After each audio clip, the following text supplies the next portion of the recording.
La historia oficial cuenta que un buen día Marcel Duchamp compró un mingitorio blanco de porcelana, decidió que se llamaría Fuente, lo firmó con el seudónimo R. Muth y lo mandó a la Sociedad de Artistas Independientes de Nueva York en 1917 para que fuese incluido en su exposición anual. Y sí, estás en lo correcto, el urinario fue rotundamente rechazado. Tan solo imagina las caras que pusieron los jueces al ver esta obra de arte. Ni los $6 que pagaban los artistas para tener derecho a exponer salvaron a Duchamp de la tremenda bateada del honorable jurado. Que, por cierto, hay que decirlo de una vez, Duchamp era parte de ese jurado, así que debió divertirse bastante ese día, pese a que renunció en señal de protesta tras el rechazo. Se dice que con este acto de irreverencia nació la primera obra de arte conceptual y de ready-made. Y además, con ella se abrieron un sinfín de posibilidades para que el arte pudiera ser, como dicen por ahí, cualquier cosa. Pero, ¿y si la historia que siempre nos han contado estuviera incompleta? E incluso, más que incompleta, ¿mal contada? Hola, yo soy Pilar.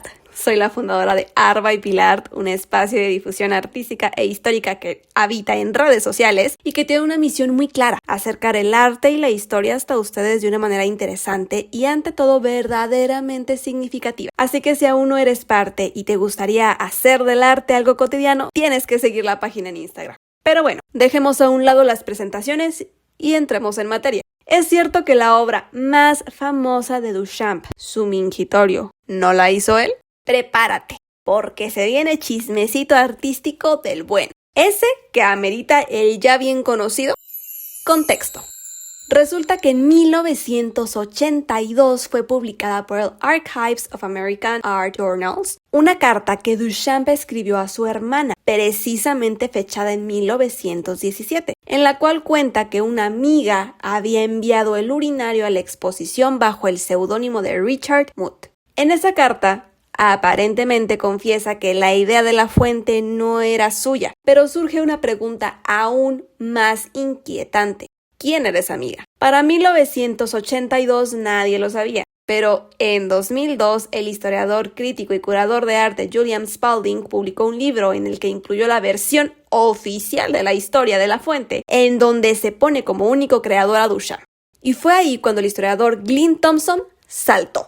Thompson contactó a Julian y le mostró evidencia que parecía contradecir la versión del artista de cómo adquirió el urinario. Según Julian Spalding, Duchamp dijo que se pasó de copas en un almuerzo, estaba caminando por la Quinta Avenida y vio una tienda que vendía accesorios de baños llamado Mod. Ahí compró el urinario y lo presentó como obra de arte. Entonces, en teoría, Marcel Duchamp argumentaba que obtuvo el urinario de la empresa J.L. Muth Iron Works, pero al parecer esta compañía jamás hizo ni vendió tal modelo. La pieza mingitorio original no sobrevivió, pero sabemos que no pertenecía a J.L. Muth porque pudo ser fotografiada por Alfred Stieglitz, que es una fotografía a blanco y negro que sí o sí vas a encontrar si googleas la obra. Y comparando ambos modelos, el de Duchamp era el mismo que el de una tienda, pero de Filadelfia. Es aquí donde la identidad de la misteriosa amiga fue descubierta, o como preferiría decirlo yo, redescubierta, porque quedó en el olvido por décadas.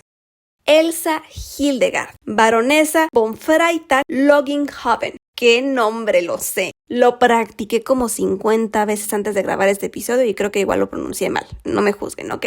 Pero así como es de complejo pronunciar el nombre, así también lo era la dueña del mismo, porque Elsa era una mujer nada convencional. La baronesa Elsa, como lo diremos de ahora en adelante, era una artista hasta las entrañas. Usaba pasteles como sombreros y estampillas como maquillaje, hacía actuaciones, era poeta, hacía collage, creaba arte conceptual y todo esto antes de que existieran todo ese tipo de cosas como las conocemos hoy. Era principios del siglo XX. Yo sé que todos queremos conocer un poco más a esta mujer, así que permítanme contarles, aunque sea brevemente, un poco sobre ella. Elsa Hildegard Plotz, que era el verdadero nombre de la baronesa, nació en 1874 en la actual Polonia, pero que en aquel entonces formaba parte de Alemania. Su infancia estuvo marcada por la violencia de su padre y tras la muerte de su madre cansada de los constantes maltratos, decide abandonar su hogar a los 18 años y trasladarse a Berlín, donde se refugió en casa de unos familiares. En Berlín comenzó a trabajar en un cabaret, posando para artistas, lo que le permitió acercarse a los círculos bohemios del teatro y del arte. Más tarde estudió en la colonia artística de Dachau, cerca de Múnich. En 1901 se casó con el arquitecto August Endel, adoptando el nombre de Elsa Endel. Pero poco después se enamoró del poeta y traductor Felix Paul Grieve, con quien terminó casándose en 1907. Ambos llevaron una vida errante y abandonaron el continente europeo para establecerse durante un tiempo en una pequeña granja en Kentucky, Estados Unidos. La relación no duró mucho y tras separarse, Elsa se trasladó a Nueva York. Allí vivió durante años en condiciones tremendamente precarias, pero en ese periodo conoció a su tercer marido, el barón alemán Leopold von Freytag-Loringhoven. Se casaron en 1913 y desde entonces Elsa comenzó a ser conocida como la baronesa Elsa von Freytag-Loringhoven. Ya bien instalada en Nueva York y nuevamente separada, retomó su trabajo como modelo y entró en contacto con el ambiente artístico de la ciudad, relacionándose con figuras como Juna Barnes, Man Ray y sí, Marcel Duchamp. Fue en ese contexto donde comenzó a dedicarse plenamente al arte, convirtiéndolo en el eje central de su vida. En su estable faceta artística, Elsa fue una mujer tan libre e independiente que convirtió el estilo dadaísta en un modo de vida. De hecho, se le apodó la baronesa Dada. Su personalidad llena de libertad se vio reflejada en cada parte de su vida y, por tanto, también de su arte, en su modo de vestir, en su forma de actuar, en su forma de crear, y para 1920 ya era la artista más radical de su generación. Entendió antes que nadie la fuerza de los conceptos y la filosofía detrás de ellos. Esculpió, escribió poesía vanguardista que ilustró con sus propios dibujos y además realizó performances callejeros, convirtiéndose en artista de performance 50 años antes de que naciera el performance. De hecho, la mayoría de sus poemas permanecieron inéditos hasta que se publicaron en 2011. La baronesa también realizó diseño de vestuario, esculturas y pinturas en forma de ensamblajes artísticos y creó obras a partir de objetos encontrados en la basura y los desechos que recolectaba de la calle. Ahora que sabes todo esto, ¿no te suena que ella bien pudo firmar un mingitorio y mandarlo al jurado? Pues eso es precisamente lo que su biógrafa Irene Gamel defiende en su libro biográfico. Ella defiende que el concepto entero de la fuente contiene la esencia implícita de todo el trabajo de Elsa, y la carta enviada por Duchamp a su hermana es la mayor evidencia de la autoría original. Ahora, volvamos nuevamente al urinario y a los hechos presentados por ambas partes. Primero, aparentemente la pieza es un modelo único fabricado en una tienda en Filadelfia y no en J.L. Mott's Iron Works. Segundo, en todas las versiones, la única intervención del urinario es una firma lateral en la que puede leerse R. Mudd.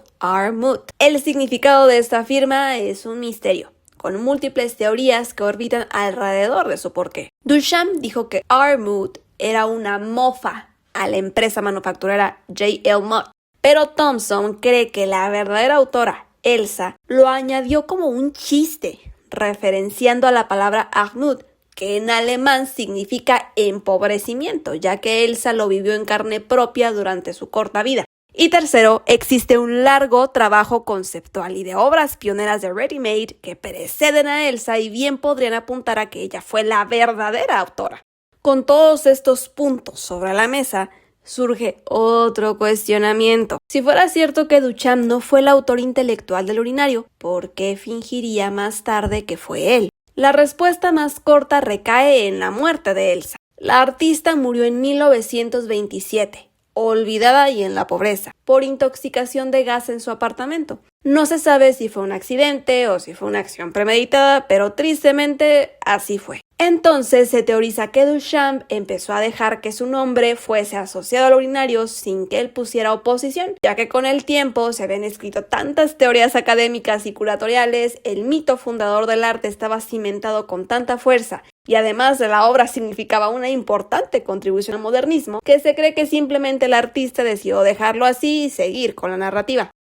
Como puedes ver, este es un debate artístico complejo, más que un hecho irrefutable. Tenemos dos posturas, la postura tradicional que sostiene que esta es una obra formulada enteramente por Duchamp, y la segunda postura dada como resultado de investigaciones recientes que sugieren que podría haber sido creado por la artista dadaísta Elsa von Freytag-Loringhoven. Este debate histórico sigue vivo y lamentablemente sin respuesta contundente. Pero independientemente de quién propuso el objeto, es importante recalcar que el impacto que tuvo en la historia del arte fue gracias a la manera en que Duchamp construyó el marco conceptual de la obra, en la manera en que formuló la teoría del ready-made, en la forma en la que colocó el contexto artístico y en cómo convirtió este gesto en una revolución filosófica del arte. Si el episodio del mingitorio hubiera ocurrido así al día de hoy, probablemente sería entendido más bien como una obra conceptual surgida de un entorno colaborativo, más que como la creación de un solo artista. Pero mientras haya lugar a dudas y estos cabos sigan sueltos, es más que seguro que los historiadores de arte no se pondrán de acuerdo.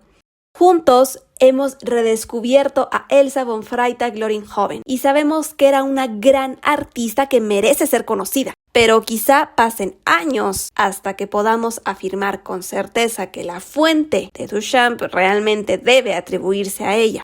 Entonces, ¿qué nos queda por hacer? Primero, esperar una resolución contundente de los expertos involucrados en la investigación. Y segundo, no perder de vista la relevancia de la obra y de lo que significa para el arte. Guardar en mente que la fuente fue un parteaguas para la historia, para la forma de crear, para la forma de vivir el arte. La fuente no es bella, la fuente carece de estética porque su intención jamás fue ser ni bella ni estética. El mingitorio en el museo siempre intentó provocar ideas, despertar preguntas, criticar el sistema y un siglo después lo sigue haciendo.